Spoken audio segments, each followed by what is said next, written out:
As of today, this house belongs to us. Everyone else, please leave, said the unexpected relatives who showed up. It was just a few days after Jack had passed away. 10 of them appeared out of nowhere at our house, claiming it was theirs. I couldn't help but laugh. They didn't know anything. They stared at me, suspicious, and demanded an explanation. Don't you know? This house is already mine, I told them, revealing the wish Jack had left for me. Hearing this, they were shocked, their faces turning pale.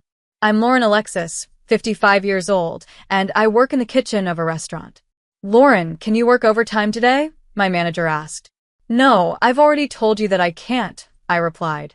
That's right, your husband is still in the hospital. We should have asked someone else to cover for you.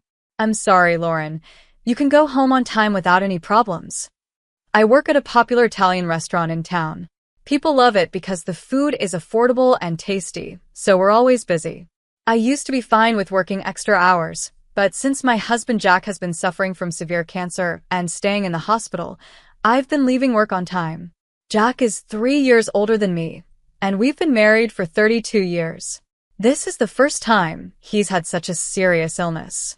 The cancer was found during a health check, but it had already spread to other parts of his body, and his strength quickly started to fade after we got the news. It's unfortunate.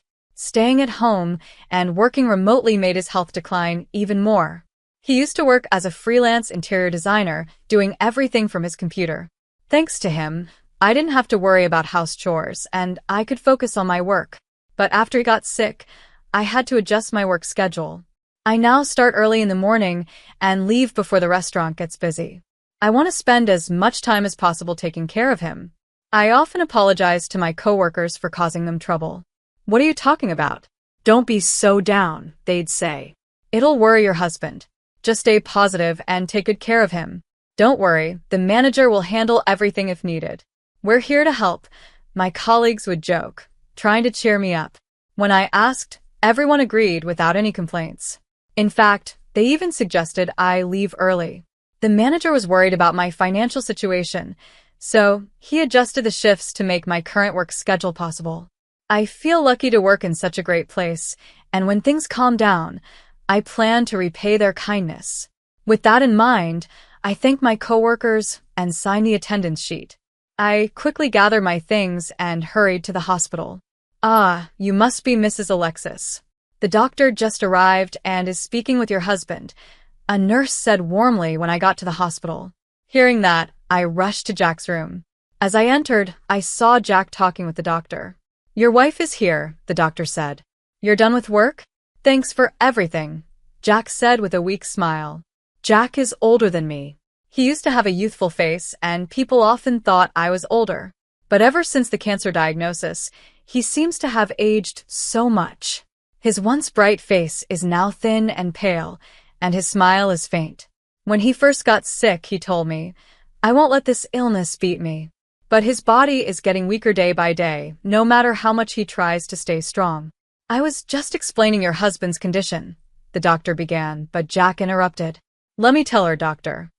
An uneasy feeling crept over me, and I could tell the doctor felt it too. With a quiet nod, the doctor left the room. Hey, Lauren, how long have we been married? Jack asked, staring out the window. Worried about him, I answered carefully. 32nd years. 32nd years, huh? It felt long, but looking back, it passed so quickly.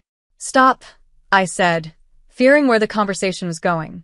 It sounds like you're saying it's almost over. Maybe another 7 months, Jack murmured, lost in thought. His words felt like he had accepted the end, and I tried to stop him from talking like that. But he avoided my eyes and continued, just hang in there for another 7 months. It might be even sooner. I know my body better than anyone. He smiled faintly, looking down. Hearing those words, my worst fears became real, and I couldn't stop the tears from falling. I'm sorry for making you sad. I promised when we got married that I'd never make you cry, Jack said softly. He noticed my tears, smiled sadly, and gently wiped them away. Tears welled up in his eyes too, and seeing that made me cry even more. With a trembling voice, I could only manage to say, I'll need to apologize to your parents. When I get there, I'll truly say I'm sorry for making their daughter sad. Stop it, I told him. Once he's gone, I'll be alone for the rest of my life. We used to laugh and talk about being together until the very end. But when Jack started talking like he had given up, I couldn't hide my anger. Don't talk like it's all over. Don't say such sad things, I begged. Lauren, nothing is decided yet. Medical science is advancing every day, and if we look at other hospitals, there might still be other options, I insisted. I'm going to die, Lauren, Jack said calmly. I screamed, unable to accept the truth, but he gently held my hand and spoke softly. I'll be leaving this world soon. No, I hate that idea, I replied, my heart aching. Before I go, I want to do everything I've always wanted to do. I want to spend every moment I have left with you, Jack said, smiling weakly. He started talking about his plans for the days ahead. I don't want to spend the rest of my time in the hospital. I want to go home with you. Lauren, I know you're busy with work, but could you take a few days off? I want to go on the trip we planned before. I want to make all your wishes come true, so please, Jack said, looking at me with tired eyes. Seeing him like this, I painfully realized this was not just a dream. It was real, and I had to accept it. There was no more hope. With a heavy heart, I decided to respect his wishes. I fought back my tears and told his doctor what he wanted. The doctor understood and quickly arranged for his discharge. They ran some tests to make sure it was safe, and the next day, Jack was able to leave the hospital. From that point, Jack spent his last days at home. Jack, I came to visit. A familiar voice called out. Hey, how are you feeling? Ready to head to the other world yet? Just kidding. It was Paul, Jack's brother. Lauren, you're here too? I thought it was just Jack, Paul said, surprised. Since we had time before dinner, I stayed in the room as long as I could to be with Jack. But suddenly, his mother, Paul, and Paul's wife, Lily, showed up to visit. It's been a while, Paul, I said, trying to stay calm. Jack's brother, Paul, is 58 and works in construction. But he skips work often and doesn't have much of a position at his age. He just drifts through life day by day. His wife, Lily, is 36 and very beautiful, but she has a stern look and speaks harshly. She has a controlling attitude that stands out, especially compared to how she acts around others. Jack's mother is 82, but looks much younger and is full of energy. However, you can see her greed on her face. She adores Paul to a strange degree and always looks down on Jack. I really can't stand Jack's family. Paul is always making rude jokes, and I'm sure Lily hates me too. From the first time we met, she treated me like an enemy and never misses a chance to make mean comments. My mother-in-law doesn't treat us like people. She constantly bothers us. To her, Jack isn't a son, he's just a source of money. The moment we meet, she starts asking for financial help. Paul has a big family, doesn't he? You two don't have kids, and you both work, so you must have some extra money. Could you help out a little? These requests for money have become normal. Paul's family, including his mother, is a family of 10. After his first wife left, he got remarried while already having 4 kids. He and Lily now have 2 more kids together, making it 6 children total. Their finances are tight, and they're always asking us for money. What's with all the people here? I thought, isn't it cold to treat your own mother like this? Jack, take better care of her. She's been so lonely since your father passed away, Paul said. Their mother's strange behavior started after her husband died. He had been strict but sensible. When he was alive, the family got along well. But after he passed, it was like she changed completely. Jack's father used to encourage her to be kind to us, but now that he's gone, she doesn't feel any need to accept me. She only talks about money whenever she's with Jack. Before, Paul had run off with another woman and was disowned by his father. But after Jack's father died, Paul came back home with his new wife, Lily, and the disownment was lifted.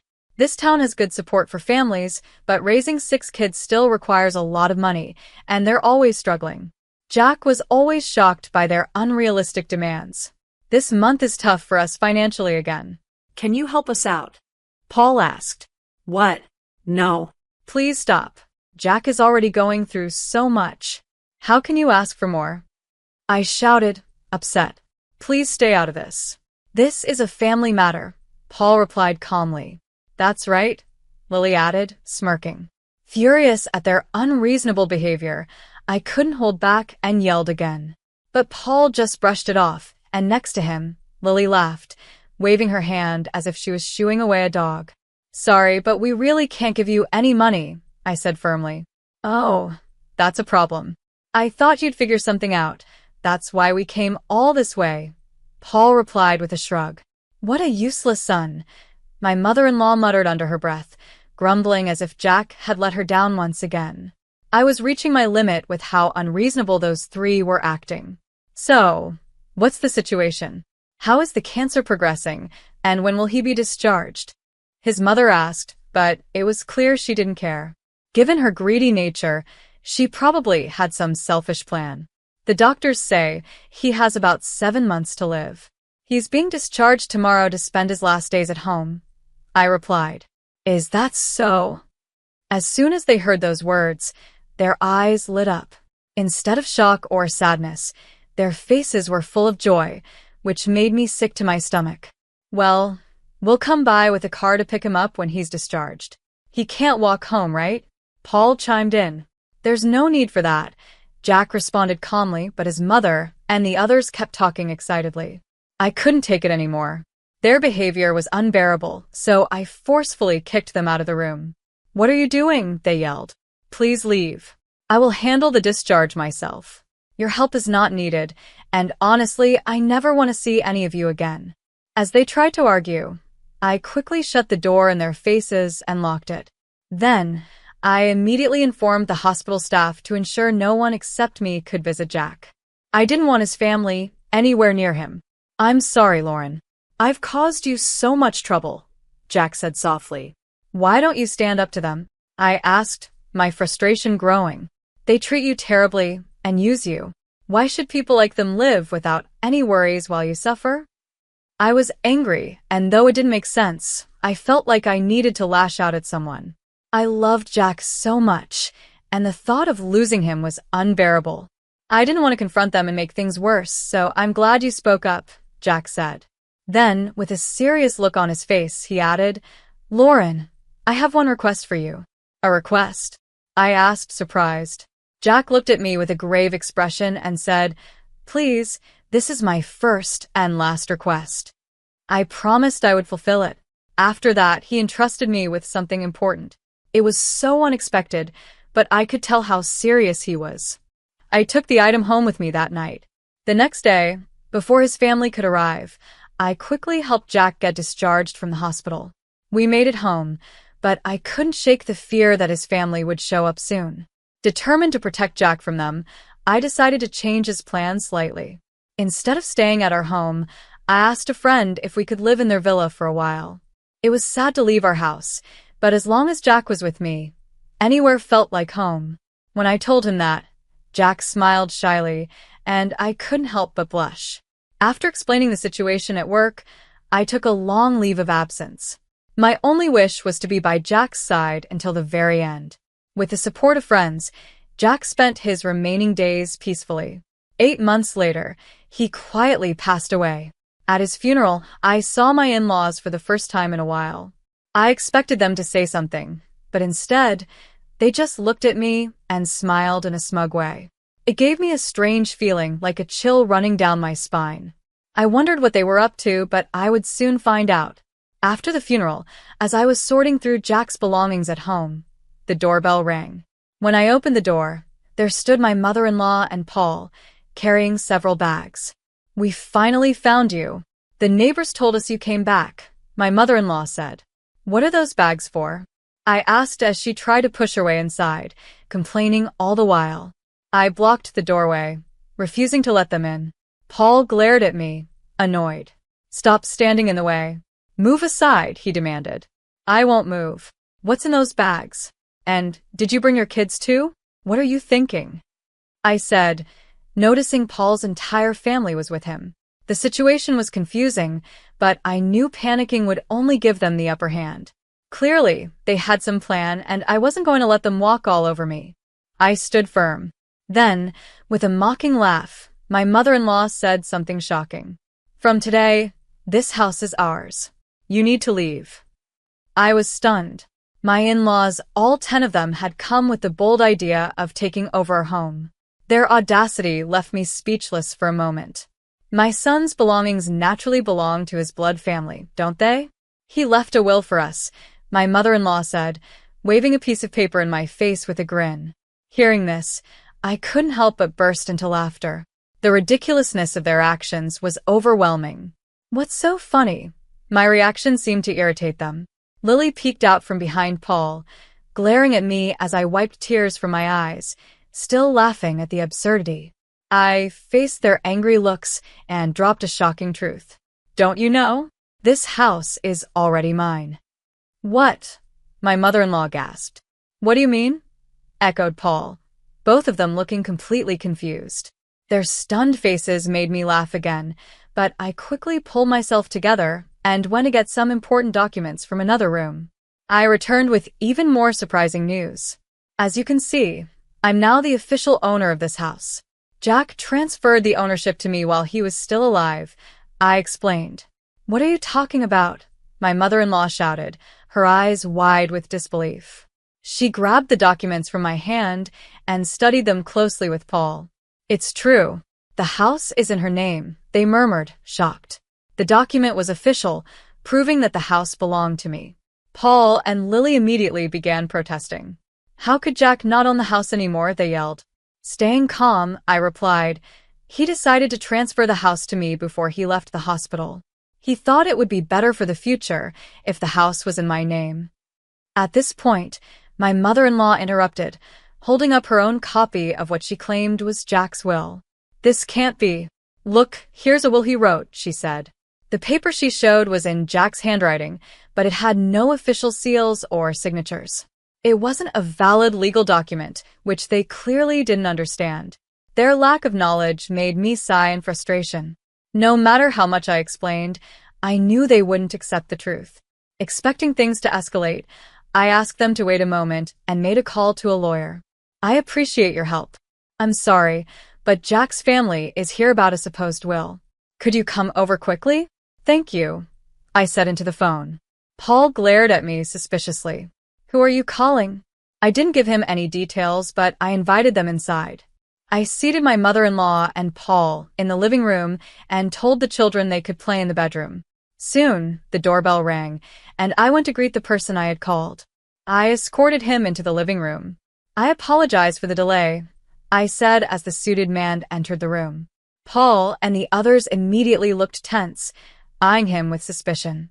This is Mr. David, the lawyer who has been helping us with Jack's matters, I explained. Upon hearing the name lawyer, my mother-in-law's face filled with shock. A lawyer? She exclaimed, realizing the situation had become more serious than she expected. I got to know David through a friend of the owner of the villa we were renting.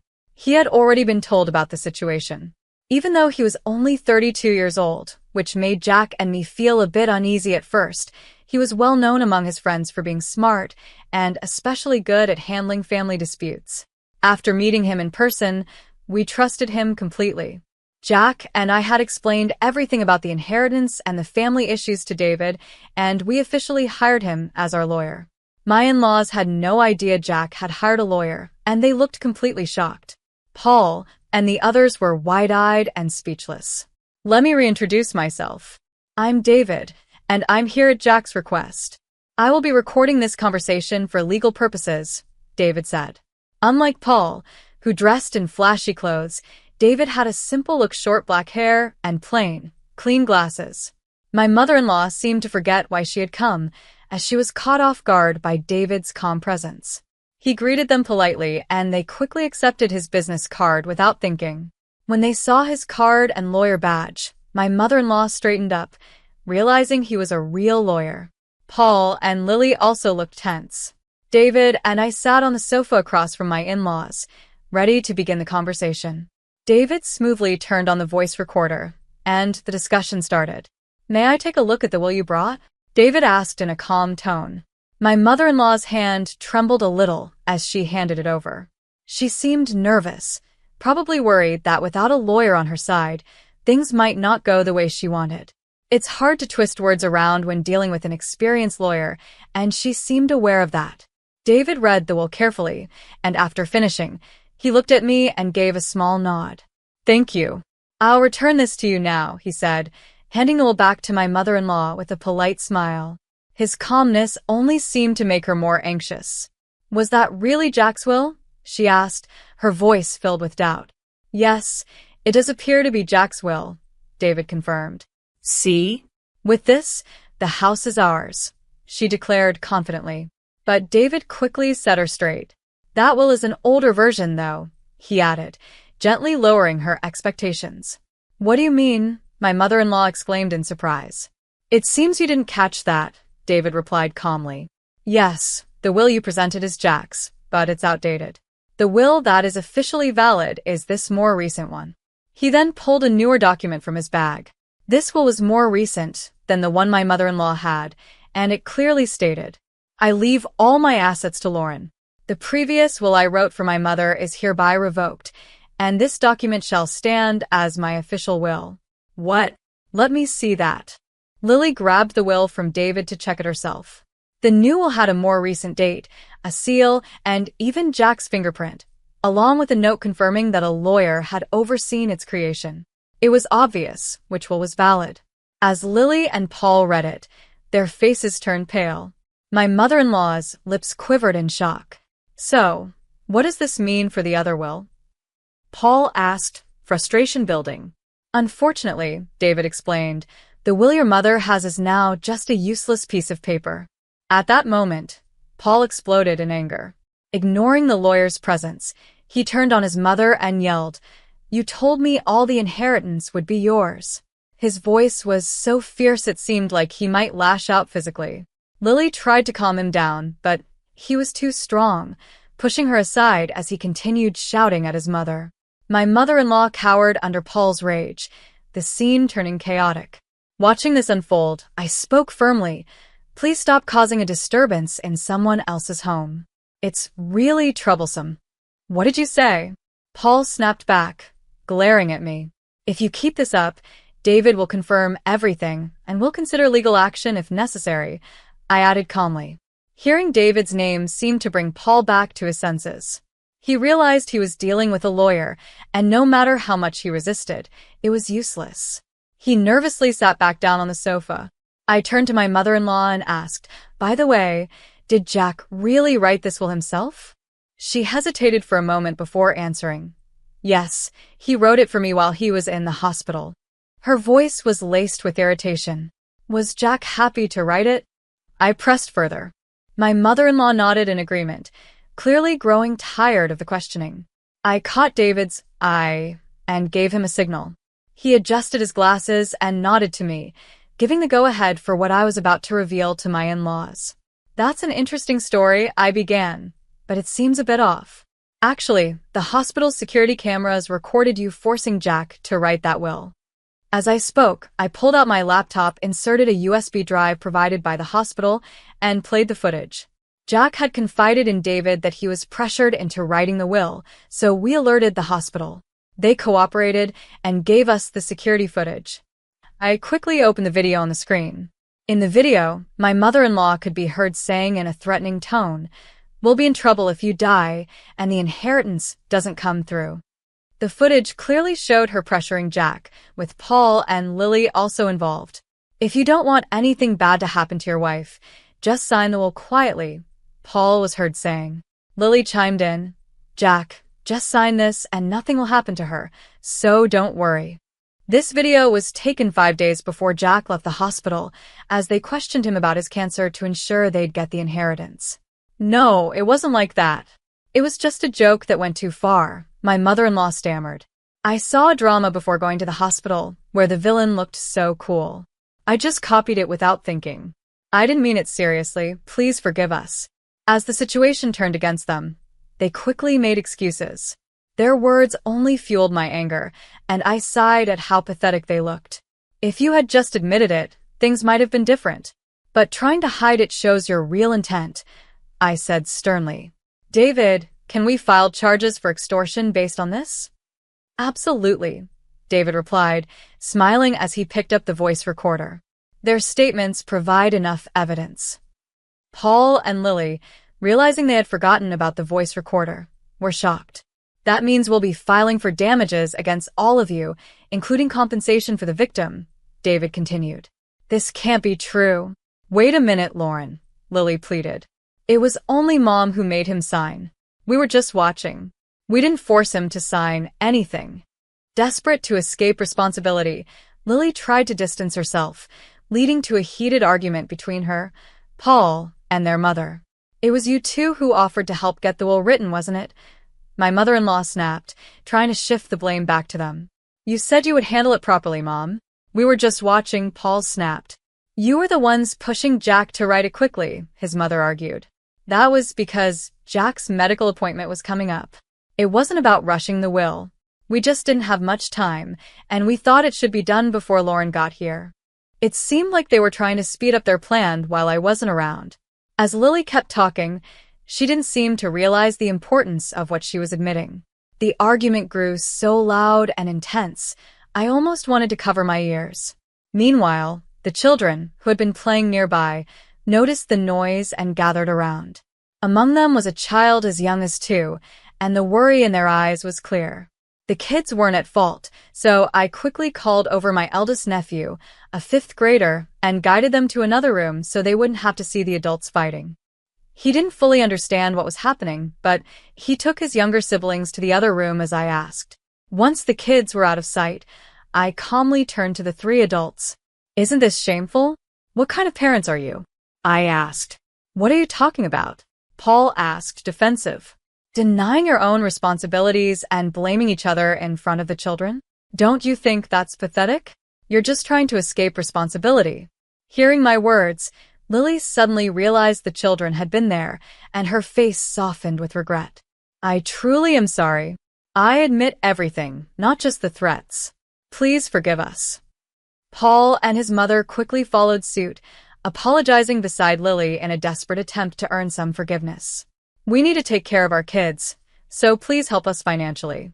I don't know how we'll survive if we're charged with damages. We're done for. Please overlook this. If we've sinned, we'll make up for it, they pleaded, crying and begging. But their words only made me angrier. In the end, all you care about is yourselves and money. I don't feel any real regret from you. That's not it, Paul stammered. We're just in a tight spot, and we wanted you to understand our situation. Do you realize how your excuses sound? I asked sharply. Caught by my words, Paul fell silent, and his mother and Lily looked just as guilty. Without giving them another chance to apologize further, I let the conversation end there. I spoke even more harshly to them. I have no intention of forgiving you. If you truly care about your children, you should work harder to pay off your debts. Everything that happened is because of what you did to Jack. It's all your fault. Why should I forgive you? It's unreasonable. They were left speechless, with nothing to say in their defense. If you understand, then please leave. This house means a lot to me, and I have no intention of living with you. Lauren, please forgive us. We were wrong. Please help us, they begged, but I coldly refused. If you say one more word, I'll call the police. Finally, realizing I was serious, they panicked. They quickly gathered their children and belongings and left the house. David and I watched them go without a word, and as soon as they were gone, we locked the door and sighed in relief. The matter was finally settled. Afterward, I asked David to begin the process of claiming damages. He had everything ready, and the process went smoothly. The 3 of them were charged $50,000 in damages for forcing Jack to sign the will. Unable to pay such a large amount, they tried to negotiate a settlement, but I didn't budge. I insisted on full payment. Because I refused to settle, their lives changed drastically. My mother-in-law had to take care of 6 children on her own, and Paul and Lily were forced to work hard every day. They sold their house and moved into a cramped apartment, all 10 of them, while continuing to pay the damages. Their lives won't get easier anytime soon, and they'll be struggling until their youngest child becomes an adult. In the end, I successfully cut ties with them completely. After sorting through Jack's belongings, I stayed in our home, continuing my daily work. Friends from work visit me sometimes, so I don't feel lonely. Every day, I stand in front of Jack's portrait and talk to him about the events of the day. This was the last promise I made to him. Even if I fall ill and end up in the hospital, I will never stop this daily ritual. As Jack neared the end of his life, he made one final request: for me to keep talking to him every day. I love your voice and our conversations more than anything. I hope you'll keep talking to me every day so your voice can reach me, even in heaven, he had said. After he passed away, I made a solemn vow to keep that promise. Until the day I join him, I will maintain our bond by never missing a single day of talking to him.